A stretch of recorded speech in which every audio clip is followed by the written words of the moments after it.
Guys গ্রামের মধ্যে দেখবেন কিছু এলাকাবাসী দাদা আছে, হ্যাঁ, যারা বাবা মা আত্মীয় স্বজন কোনো ফ্যামিলির লোকজনকে বুঝে না, উড়াধুরা এমন ভাবে ইয়ারকি মারবে, মানে এমন এমন কথা কবে যে একদম নিজের মানিজ্য একদম সব কিছু একদম ধুলের সাথে মিশাই দিবে।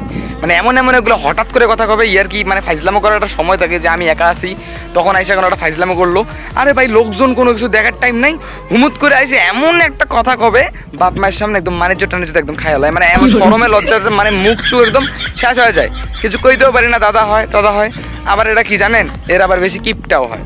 গ্রামে আসবেন, গ্রামে এসে দেখবেন কি জানেন, এই লোকগুলার খুব কিপটা, বাড়িঘর যেমনি আছে অমনি আছে, হাত দিবে না। হঠাৎ করে একদিন দেখবেন কি জানেন, বাড়িঘর যদি খেজুরের বেড়ার থাকে, টিন লাগাইছে, যদি টিনের থাকে দেওয়াল লাগাইতেছে, ঘর বাড়ি করতেছে, সুন্দর করতেছে, মানে ফিটফাট করতেছে, মানুষজন আইসা বলে যে ভালো।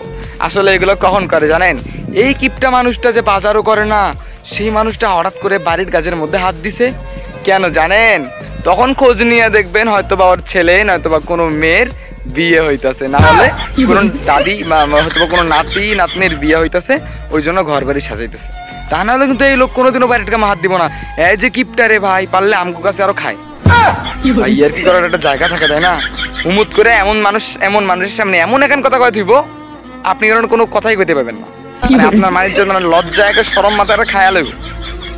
কি মিলাই দেখবেন গ্রামের মধ্যে আছে না আপনাকে এমন দাদা দাদা আছে না, যে যারা কিছুই বোঝে না, এমন ভাবে এমন এমন এমন একগুলো মানে সেন্সিটিভ কথা করে ভাই, কি কমু দুঃখের কথা, মনে হয় যে কচু কচু গাছের সাথে দড়ি দিয়ে মরে যায়। কি মিলাই দেখবেন এমন এমন কথা করে ভাই, জায়গায় বাস।